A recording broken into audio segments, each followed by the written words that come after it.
Hadirin jamaah Jumat yang dimuliakan Allah Subhanahu wa taala. Pertama, layak kita bersyukur kepada Allah atas hidayah dan kemudahan yang Allah berikan kepada kita sehingga kita bisa melaksanakan ibadah salat Jumat di kesempatan siang hari ini dalam kondisi semuanya serba baik. Semoga Allah Subhanahu wa taala menjadikan ibadah kita diterima oleh Allah sebagai amal saleh yang ada hasilnya kelak di hari kiamat. Jamaah yang dimuliakan Allah Subhanahu wa taala, kita memahami adanya dua kalimat syahadat, isinya adalah pasangan, ikrar akan keesaan Allah dan ikrar akan status Nabi kita Muhammad sallallahu alaihi wasallam sebagai utusan Allah. Kita mengucapkan asyhadu an la ilaha illallah. Bentuknya adalah ikrar untuk menyatakan Allah lah satu-satunya zat yang berhak disembah dan selain Allah tidak berhak untuk disembah. Dan kita mengucapkan wa asyhadu anna Muhammadan Rasulullah, dan kita bersaksi bahwasanya Muhammad adalah utusan Allah. Sebagai ikrar bahwa dalam beribadah kepada Allah kita harus mengikuti panutannya, kita harus mengikuti utusannya, panutan kita yaitu Nabi Muhammad sallallahu alaihi wasallam. Karena tidak mungkin seorang hamba bisa beribadah kepada Allah dengan baik tanpa bimbingan dari utusan Allah Subhanahu wa taala. Jika manusia dalam beribadah dibebaskan untuk melakukannya sesuai dengan cara mereka sendiri-sendiri, berarti sebenarnya mereka tidak butuh nabi. Adanya nabi sebagai konsekuensi bahwa mereka perlu penjelasan tentang bagaimana cara beribadah kepada Allah dengan benar. Karena itulah mentaati Rasul sallallahu alaihi wasallam sama dengan mentaati Allah, sebab mentaati utusan sama dengan mentaati yang mengutus. Allah Subhanahu wa taala berfirman, "May yuti'ir rasula faqad ata'a Allah." Barang siapa yang mentaati Rasul, hakikatnya dia mentaati Allah. Dan dalam beribadah kita diperintahkan oleh Allah untuk mengikuti sesuai dengan petunjuk yang Allah turunkan. Allah berfirman, "Ittabi'u ma unzila ilaikum min rabbikum wa la tattabi'u min dunihi awliya." Ikutilah apa yang telah diturunkan dari Rabb kalian kepada kalian dan jangan mengikuti selain Allah Subhanahu wa taala siapapun orangnya. Sehingga dengan bimbingan inilah manusia ketika beribadah akan menghasilkan pahala yang maksimal, pahala yang diterima oleh Allah Subhanahu wa taala. Sebaliknya, ketika orang itu beribadah kepada Allah tapi tanpa didasari dengan panduan, tentu potensi kerusakannya lebih besar dibandingkan potensi kebaikannya. Karena itu para ulama mengatakan, "Man taqarraba ilallah bighairi ilmin fakana mimma yufsid aktsaru mimma yuslih." Barang siapa yang beribadah kepada Allah tanpa ilmu, maka potensi kerusakannya, potensi madaratnya lebih dominan dibandingkan dengan potensi manfaatnya. Salah satunya adalah orang yang beribadah kepada Allah atau melakukan perbuatan yang dia sangka bahwasanya itu bagian dari ketaatan kepada Allah, tapi justru sebaliknya itu memicu atau menjadi penyebab orang lain berbuat maksiat kepada Allah Subhanahu wa taala. Ada orang yang melakukan perbuatan yang dia sangka itu sebagai ketaatan dan ibadah kepada Allah, namun hakikatnya itu adalah perbuatan yang memicu perbuatan maksiat kepada Allah Subhanahu wa taala. Salah satu di antara contohnya Allah sebutkan di surat Al-An'am, yaitu sikap sebagian orang yang mencela Tuhan-Tuhan selain Allah dengan keyakinan bahwasanya ini bagian dari bentuk pengagungan kepada Allah. Namun ternyata sikap semacam ini memicu orang musyrikin, mereka mencela Allah. Sehingga dengan sebab kaum muslimin mencela Tuhan selain Allah, menyebabkan non-muslim mencela Allah Subhanahu wa taala. Allah Subhanahu wa taala ingatkan dalam Al-Qur'an, "Wala tasubbul ladzina yad'una min dunillah fayasubbullaha adwan bighairi ilm."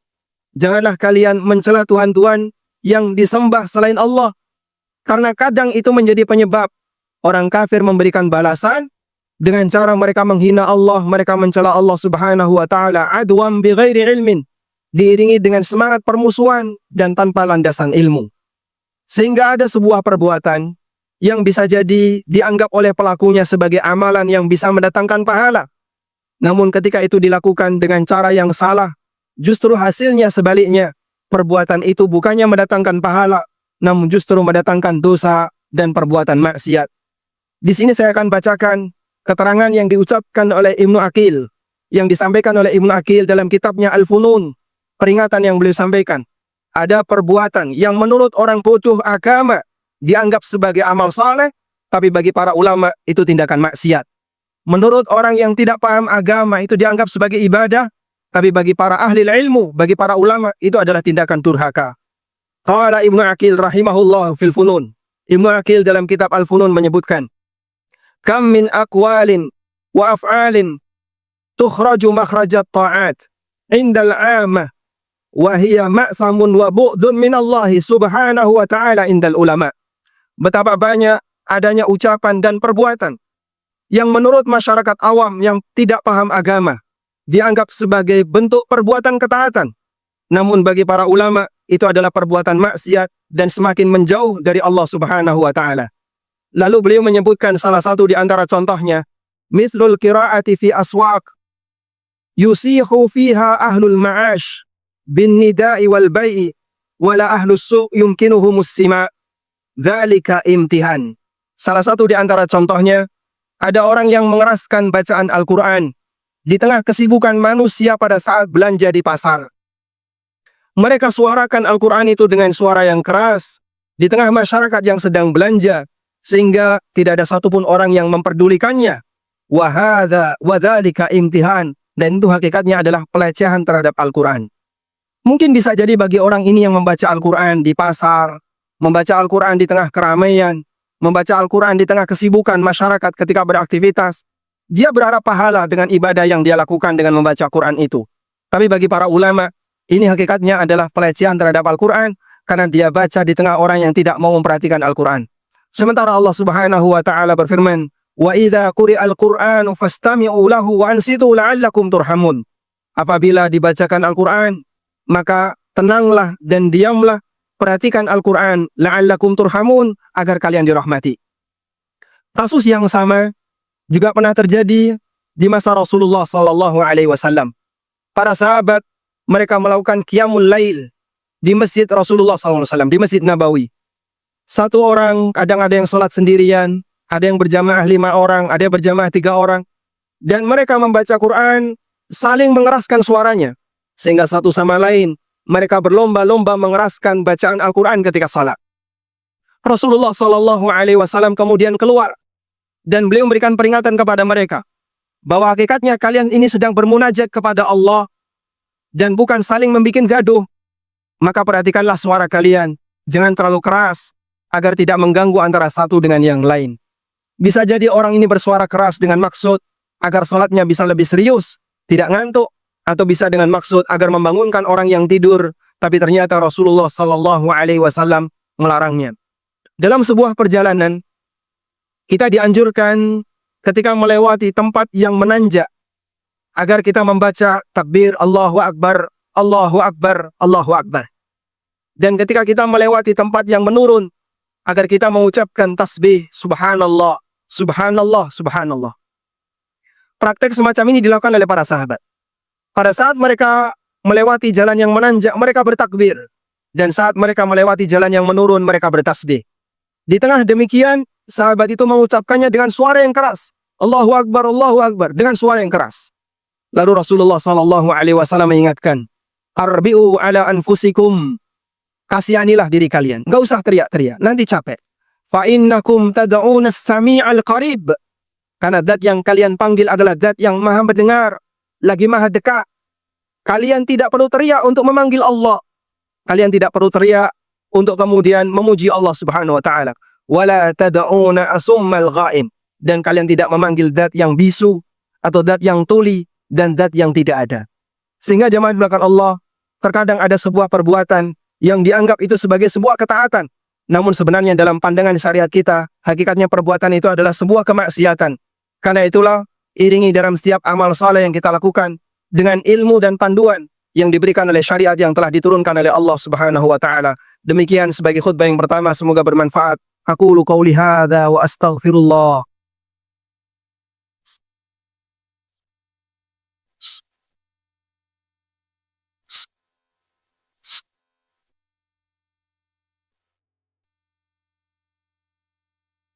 Alhamdulillahi wa kafa. Wassalatu wassalamu ala rasulil mustafa wa ala alihi wa sahbihi wa man iqtafa. Wa ashhadu an la ilaha illallah wahdahu la syarika lah. Wa ashhadu anna Muhammadan abduhu wa rasuluh. Ya ayyuhalladzina amanu taqullaha haqqa tuqatih wa la tamutunna illa wa antum muslimun. Kaum muslimin, jamaah Jumat dimakan Allah Subhanahu wa taala. Nabi sallallahu alaihi wasallam mengajarkan adab ketika orang itu beribadah, agar ibadahnya yang dia lakukan tidak sampai mengganggu orang lain. Salah satunya adalah ketika salat. Kita memahami bahwa melewati orang yang sedang salat, lewat di depan orang yang sedang salat itu dosa besar. Seperti apa ukuran dosa besarnya? Rasulullah sallallahu alaihi wasallam menyebutkan dalam hadis yang sahih, "Lau ya'lamul maru ma bainahu." Andaikan orang yang melewati orang yang salat itu mengetahui ancaman yang ada di hadapannya, lakana ayyakifa arba'in khairun lahu min ayyamurra baina man yusalli, atau kama qala sallallahu alaihi wasallam. Andaikan orang yang mau melewati di depan orang yang salat itu mengetahui ancaman besar yang Allah berikan kepadanya, maka dia akan lebih memilih untuk tetap diam walaupun selama 40 hari minimal, dibandingkan dia harus melewati di depan orang itu. Siapakah di antara jamaah sekalian yang mau dibayar dengan harga 5 juta atau 10 juta, tapi syaratnya Anda harus berdiri diam selama 40 hari? Saya yakin gak ada satupun orang yang mau. Karena kita nggak kuat untuk berdiri selama 40 hari. Jangankan 40 hari. Petugas keamanan yang dia berdiri selama 8 jam itu pun harus ada istirahatnya. Apalagi selama 40 hari. Nabi SAW memberikan gambaran. Andaikan orang yang melewati di depan orang yang salat tahu betapa besarnya ancamannya, niscaya dia lebih memilih untuk diam selama 40 hari daripada harus melewati orang itu. Karena saking besarnya ancaman itu dan saking menakutkannya ancaman itu. Karena itulah, ketika Anda selesai salat wajib lalu mau meninggalkan jamaah, mau meninggalkan masjid, maka perhatikan jangan sampai melewati orang yang sedang salat dan lewati saja orang yang sedang zikir. Karena melewati orang yang sedang duduk zikir, orang yang sedang membaca Quran diperbolehkan dengan ijma' kaum muslimin. Tapi melewati orang yang sedang salat apapun posisinya, baik dia berdiri, dia rukuk, dia i'tidal, apalagi ketika sujud, hukumnya haram berdasarkan sabda Nabi sallallahu alaihi wasallam. Dan selanjutnya, mengingat akan hal ini, maka jangan sampai kita menjadi penyebab orang lain lewat di depan kita salat.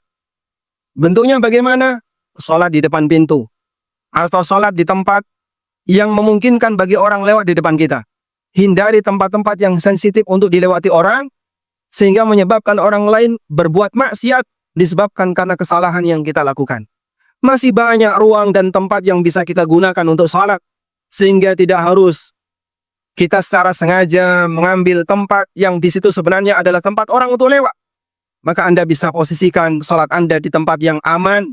Jangan sampai Anda berada di tempat ketika salat di mana tempat itu mudah untuk dilewati orang lain. Dan perlu untuk diperhatikan, disebutkan dalam riwayat yang hasan, bahwa orang yang sedang salat lalu dia dilewati oleh orang lain dan dia biarkan saja, maka pahala salatnya berkurang. Sejumlah orang yang melewatinya. Semakin banyak yang melewatinya, maka bisa jadi dia kehilangan banyak pahala karena dia biarkan orang lain lewat di depannya. Dan oleh karena itulah ketika ada orang yang lewat, Nabi SAW perintahkan agar kita menahannya sebagai bentuk ta'awun alal birri wa taqwa, tolong-menolong dalam kebaikan dan takwa, agar orang itu tidak terjerumus ke dalam perbuatan maksiat. Demikian pula ketika seorang hamba sedang melaksanakan ibadah kepada Allah, membaca Al-Quran di masjid, maka Anda tidak perlu gunakan suara keras, karena ruang dengar ini milik umum. Siapapun punya hak untuk kemudian mendapatkan ketenangan. Sehingga kalau di masjid orang yang sholat butuh tenang, agar dia tidak terganggu dengan suara yang lain. Secara logika, orang beribadah ketika membaca Quran, itu ibadah yang sifatnya pribadi. Kamu membaca Quran untuk dirimu sendiri. Berbeda dengan khutbah. Khutbah itu disampaikan untuk umum. Maka untuk membaca Quran, bisakah Anda gunakan suara yang pelan? Dan tidak perlu menggunakan pengeras suara. Karena ini adalah waktunya orang untuk sholat sunnah, dan waktunya orang untuk bermunajat kepada Allah Subhanahu wa Ta'ala. Itulah salah satu di antara bentuk pengamalan dari apa yang tadi kita sampaikan. Ada orang yang menganggap bahwasanya itu bagian dari ketaatan. Namun bagi para ulama bisa jadi itu adalah perbuatan kemaksiatan. Kita memohon kepada Allah Subhanahu wa Ta'ala bimbingan agar setiap amal ibadah yang kita lakukan sesuai dengan panduan dan panutan yang diberikan oleh Nabi sallallahu alaihi wasallam. Dan kita berharap semoga ibadah kita diterima oleh Allah Subhanahu wa Ta'ala sebagai amal saleh yang ada hasilnya kelak di hari kiamat. Allahumma salli ala Muhammad wa ala ali Muhammad kama sallaita ala Ibrahim wa ala ali Ibrahim innaka Hamidum Majid. Allahumma ighfir lil mu'minina wal mu'minat wal muslimina wal muslimat al ahya'i minhum wal amwat innaka sami'un qaribun mujibu da'wat ya qadiyal hajat. Allahumma aminna fi awtanina wa aslih a'immatana wa ulata umurina wa'inhum ala tanfidhi amanatihim. Allahumma arzuq lahum wuzara'as salihin. Allahumma arzuq lahum bitanatas salihin. Rabbana hab lana min azwajina wa dhurriyyatina qurrata a'yun waj'alna lil muttaqina imama. Rabbana atina fid dunya hasanah wa fil akhirati hasanah wa qina adzabannar. Wa sallallahu ala nabiyyina Muhammadin wa ala alihi wa sahbihi wa sallam. Wa akhiru da'wana alhamdulillahi rabbil alamin. Wa qumu ila salatikum.